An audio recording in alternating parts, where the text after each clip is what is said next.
En Syrie, le cessez-le-feu entre rebelles et régime syrien, prévu jusqu'à lundi, n'aura finalement pas tenu. Ce dimanche, les hommes de Bachar al-Assad sont repassés à l'offensive. Attaque à la roquette à Homs, frappe aérienne sur les quartiers rebelles d'Alep ou dans la province de Deraa. Une journée sanglante, 10 morts selon l'Observatoire syrien des droits de l'homme.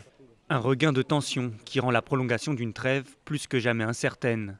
Samedi soir, déjà, après les raids menés par erreur par la coalition internationale sur les positions du régime syrien, Moscou réclamait en urgence une réunion du Conseil de sécurité de l'ONU et s'interrogeait sur les conséquences de l'incident.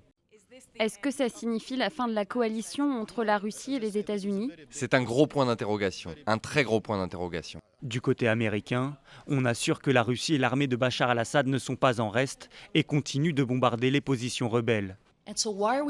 Si on a cette réunion, c'est parce que la Russie fait diversion sur ce qui se passe réellement sur le terrain. Le régime d'Assad doit arrêter de bombarder ceux qui ont signé cette trêve. La reprise des combats menace un autre point crucial du cessez-le-feu, celui de l'acheminement de l'aide humanitaire.